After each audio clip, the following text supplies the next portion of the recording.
Bonjour et bienvenue à ce guide de lecture du 5e chapitre sur la transformation de Fourier des fonctions.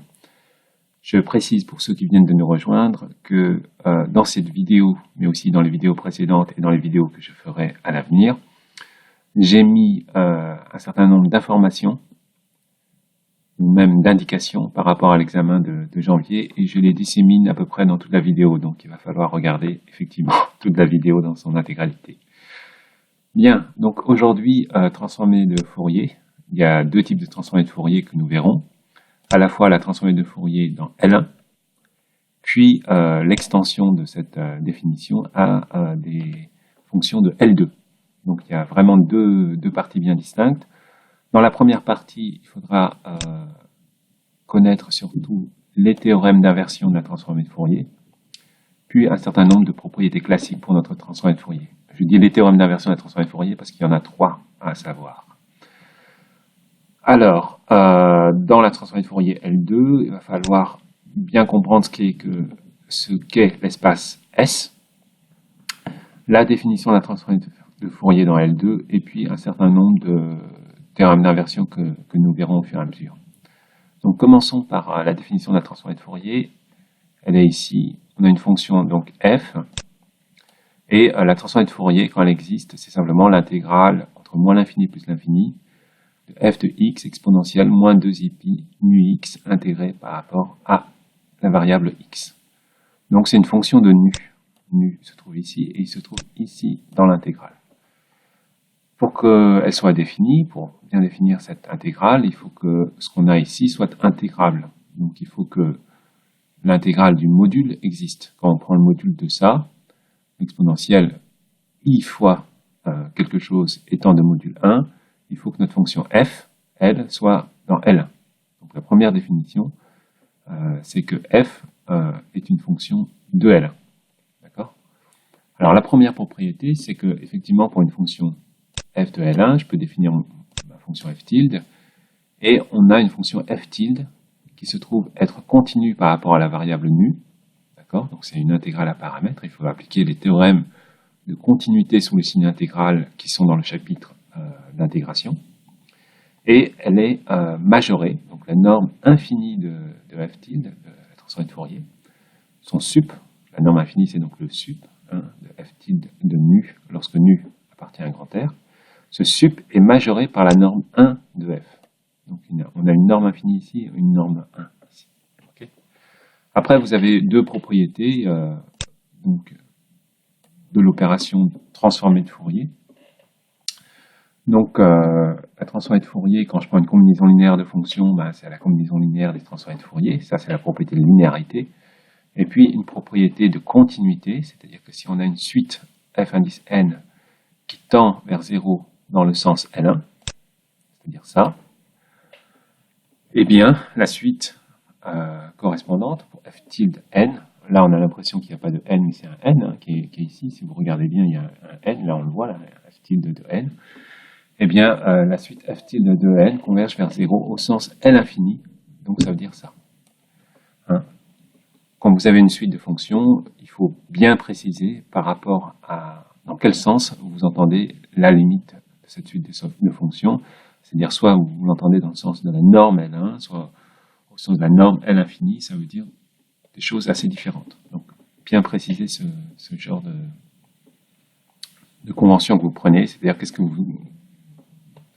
voulez dire par limite de votre suite de fonctions. Pour la fonction porte, on a un exemple. On se rend compte que quand on prend la fonction porte, donc c'est une fonction qui vaut 0 sur grand R, sauf entre moins 1,5 et plus 1,5, et entre moins 1,5 et plus 1,5, elle vaut 1.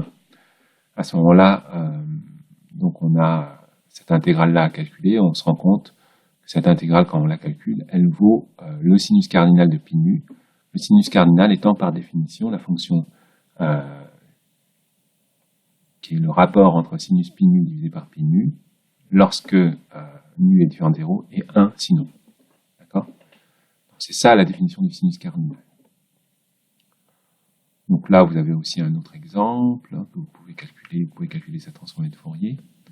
Alors, le lemme de Riemann-Lebesgue, donc ça, je ne donne pas la démonstration, c'est une propriété qui est intéressante pour la transformée de Fourier. La démonstration est un peu plus complexe. Donc, c'est de dire quand vous avez une fonction L1, eh bien, votre transformée de Fourier, qu'est-ce qu'on sait déjà? On sait qu'elle est dans l'infini, on sait que son sup est borné par la norme L1 de f. Mais en fait, on a plus que ça. Enfin, on a plus que ça. On a aussi une autre propriété qui est que f tilde, lorsque nu tend vers l'infini, donc module de nu tend vers l'infini, soit vers plus l'infini, soit vers moins l'infini, si nu tend vers plus ou moins l'infini, eh bien f tilde de nu tend vers 0. Ok? Donc une petite indication pour l'examen. On a eu pas mal d'examens dans le passé, en tout cas. Alors je ne sais pas s'il y en aura dans l'avenir, mais on a eu pas mal d'examens dans le passé où on a utilisé l'inversion dans L1. Alors il y a plusieurs théorèmes d'inversion dans L1. Qu'est-ce que c'est déjà que l'inversion dans L1? C'est quand on a une transformée de Fourier, comment est-ce qu'on récupère la fonction initiale? C'est-à-dire, qu'est-ce qu'on doit opérer comme transformation à partir de la transformée de Fourier pour récupérer notre fonction initiale? Eh bien, le premier théorème, c'est ça. On a comme hypothèse une fonction de L1 et sa transformée de Fourier qui est aussi dans L1. Donc, deux hypothèses, f et f tilde, sont dans L1. Si c'est ça, alors la transformée de Fourier conjuguée, c'est-à-dire c'est comme la transformée de Fourier, sauf au lieu d'avoir exponentielle de moins, on a exponentielle de plus. D'accord? 2i pi nu. Et la transformée de Fourier conjuguée de la transformée de Fourier nous permet de récupérer notre fonction initiale, pas en tous les points x où f de x est continu. Ou f est continu. C'est-à-dire en tous les points x où f de x est la limite des f de y lorsque y tend vers x. Parce que vous avez des fonctions qui sont dans L1, donc elles ne sont pas forcément continues. Pour exemple, la fonction qu'on a vue tout à l'heure, la fonction porte, elle n'est pas continue partout. Elle est continue simplement sur moins l'infini 1,5, sur moins l'infini moins 1,5, moins 1,5, 1,5 et 1,5 plus l'infini. Mais elle n'est pas continue ni en moins 1,5, ni en plus 1,5. D'accord? Ce théorème est le premier théorème d'inversion. Ensuite, si on continue dans le chapitre, vous allez voir apparaître un autre théorème d'inversion. Ça, c'est le deuxième. Donc, c'est encore une bonne indication pour l'examen, ça.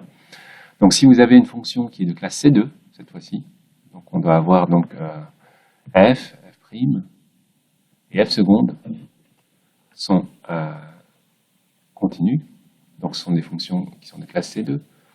Et si f, f', f seconde, en plus, ont la propriété d'intégrabilité, alors f tilde est intégrable et on peut récupérer notre fonction à partir de la transformée de Fourier conjuguée de la fonction f tilde, c'est-à-dire la transformée de Fourier conjuguée de la transformée de Fourier de f donne f.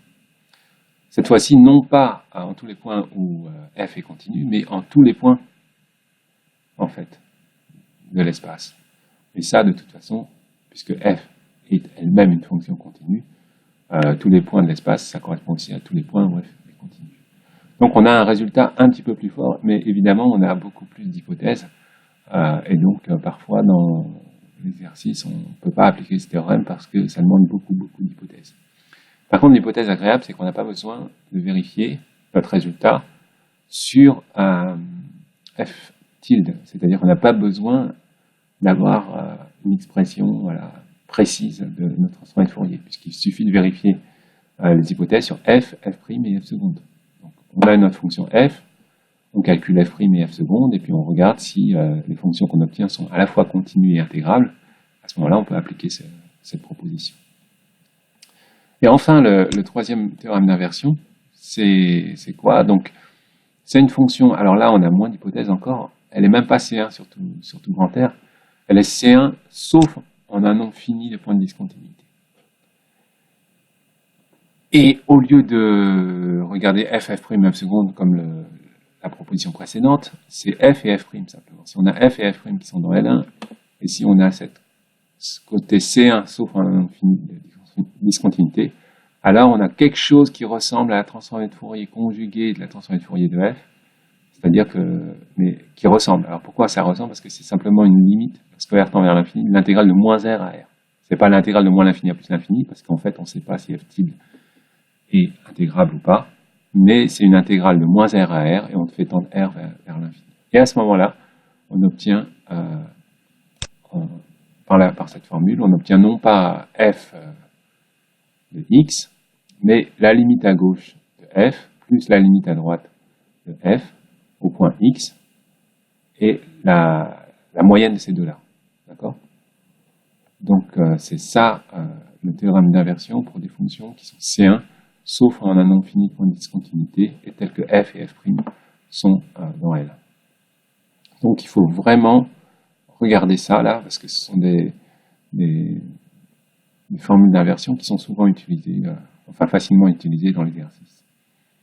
Je ne dis pas que ça arrivera forcément, mais en tout cas, c'est déjà arrivé dans le passé. Il y a un certain nombre d'exercices qui font ça. Voilà. J'en dis pas plus. Puis, il y a un certain nombre de propriétés. Donc ça, vous pouvez essayer de les démontrer. Hein, c'est très simple. Ça vous fera d'ailleurs une bonne façon de vous familiariser avec la transformée de Fourier. Ce sont des propriétés qui sont dues à des formules de changement de variables. D'accord? Donc on regarde la transformée de Fourier de la fonction non pas f de x, mais f de moins x. Donc il va falloir changer les variables dans notre intégrale. Et dans ces cas-là, on va voir apparaître des formules comme ça qui sont liées à nos formules de changement de variables. D'autres propriétés qu'il ne faut pas connaître par cœur, mais il faut simplement savoir les repérer dans le polycopier. Donc, propriété, si f est pair, alors la transformée de Fourier est paire, etc. D'accord. Propriété importante, ça aussi c'est important pour l'exercice, pour l'examen.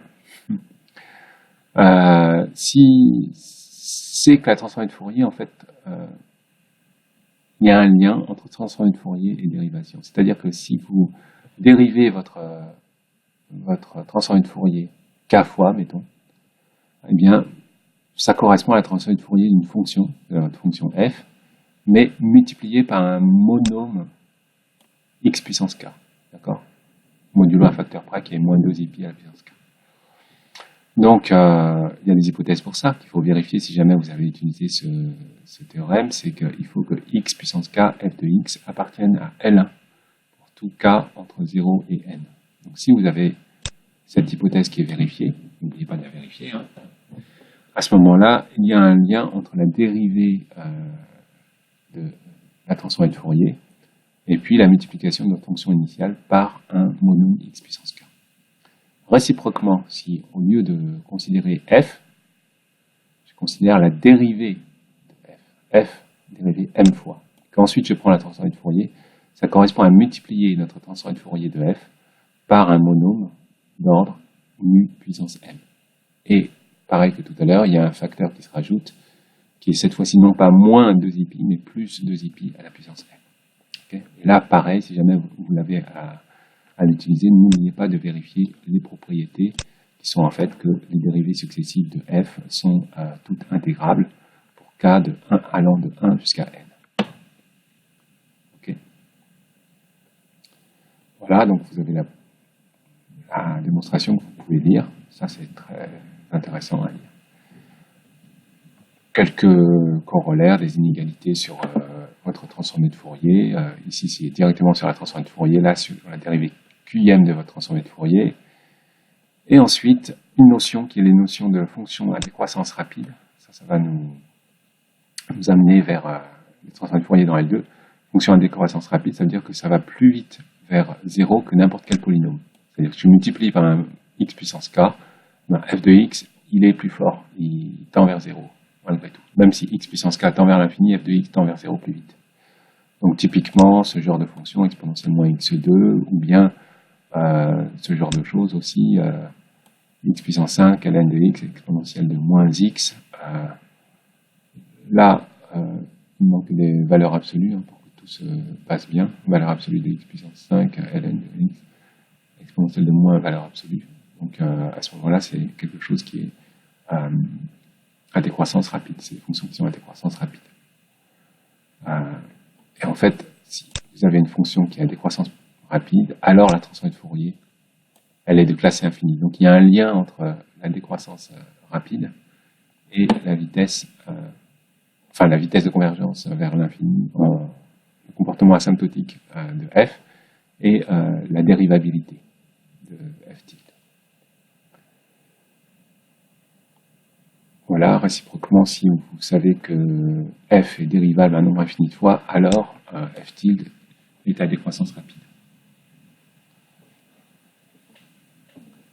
Alors, maintenant, quand on s'intéresse à des fonctions de L2, déjà, l'espace qu'on va considérer, avant de considérer L2, on va considérer un sous-espace de L2. Un sous-espace qui va être intéressant, qui sont les sous-espaces des fonctions qui sont de classe C infinie et qui sont à décroissance rapide avec toutes les dérivées à décroissance rapide. Donc ça, c'est l'espace dit de Schwartz. D'accord ? Ce qui va se passer, c'est que des fonctions qui sont comme ça sont des fonctions sur lesquelles on peut montrer que la transformée de Fourier va de S dans S, d'accord, en utilisant le théorème précédent. Le théorème ici, vous montrez que si vous avez une fonction telle que qui est infiniment dérivable et toutes ces dérivées sont à décroissance rapide, alors f tilde est dérivable et toutes ces dérivées sont à décroissance rapide. Donc c'est une opération en fait linéaire, ça on savait déjà, transformée de Fourier, mais qui va de S dans S. Et ensuite, grâce à ça, on étend notre transformée de Fourier dans S vers une transformée de Fourier dans S bar. Parce que S, en fait, est dense dans L2.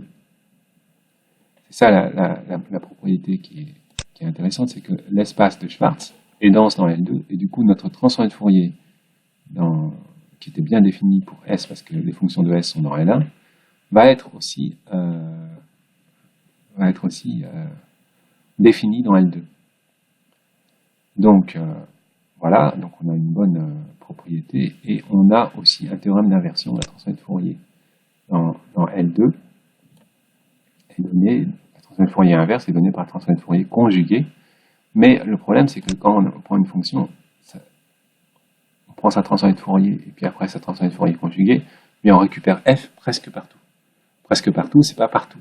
Donc le problème c'est que voilà, des ensembles qui sont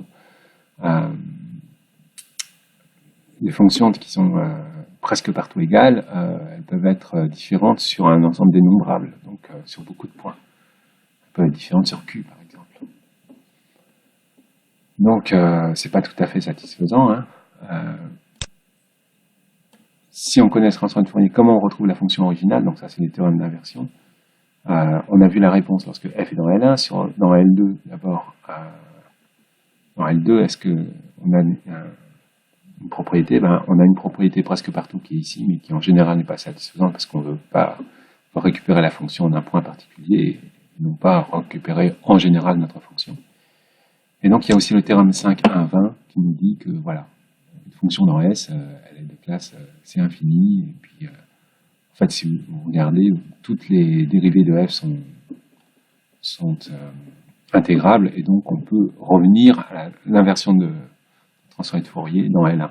D'accord, une fonction dans S et une fonction aussi de L1, donc c'est bon.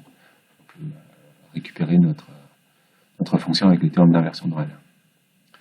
Alors, si on a une fonction dans L2 mais pas dans L1, là je vous ai dit, on récupère la valeur de notre transformée de Fourier par densité. Et là, c'est pas très clair. Comment on fait dans la pratique maintenant? Dans la pratique, c'est quand on a une fonction de L2 et pas dans L1, eh bien on définit notre transformée de Fourier comme ça. C'est plus l'intégrale de moins l'infini à plus l'infini, mais c'est la limite lorsque R tend vers l'infini, cette intégrale-là, de l'intégrale de moins R à R de cette quantité. Donc ça, c'est une façon un petit peu pratique d'obtenir la transformée de Fourier. Enfin, quelques propriétés de la transformée de Fourier et de la convolution. Il faut définir ce que c'est que la convolution. Donc on fait convoler deux fonctions qui sont localement intégrables, ou localement sommables, c'est-à-dire qu'elles sont intégrables sur tout notre ensemble compact.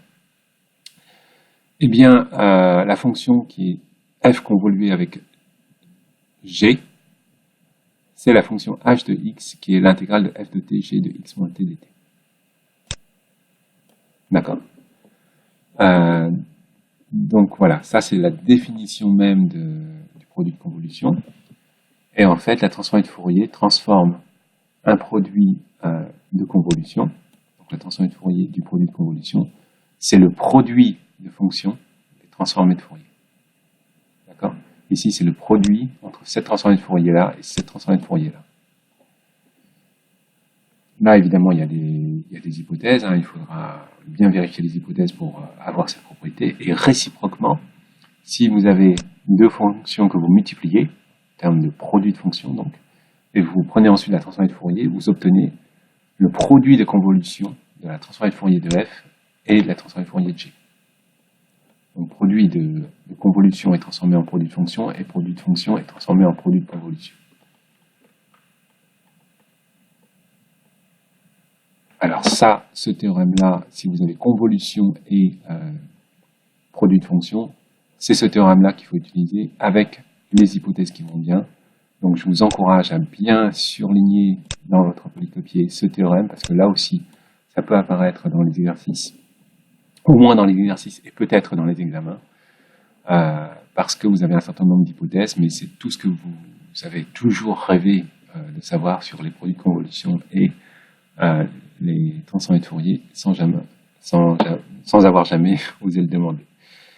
Enfin, les points essentiels du chapitre, donc transformée de Fourier dans L1, le lemme de Riemann-Lebesgue, les formules d'inversion de transformée de Fourier, donc ça c'est très important. Puis certaines propriétés sur la transformée de Fourier, le lien entre la rapidité de décroissance de f vers 0, donc vous avez vu, et avec la régularité de f tilde, la régularité voulant dire est-ce que f tilde est suffisamment régulier pour qu'on puisse la dériver une fois, deux fois, enfin si elle est de classe C1, C2, etc. D'accord. L'espace de Schwartz, donc ça c'est une chose un petit peu nouvelle, normalement vous n'avez jamais entendu parler jusqu'à présent, qui est un ensemble de fonctions qui va avoir des bonnes propriétés et qui va être dense dans L2. Voilà, et puis formule de transformée de Fourier d'une fonction dans L2 et pas dans L1, donc on n'a plus l'intégrale de moins l'infini à plus l'infini, mais la limite de l'intégrale entre moins R et R, et le fait que, la propriété enfin très importante, qui est le fait que le produit de convolution est transformé en produit de fonction par la transformée de Fourier. Voilà, j'en ai fini avec ce cours, donc rendez-vous en amphi et en TD, et j'espère que vous avez bien apprécié toutes les indications que j'ai mises dans cette vidéo concernant l'examen de janvier. Si jamais vous avez un doute et que vous n'avez pas bien compris où étaient les indications, revoyez de nouveau la vidéo. N'hésitez pas.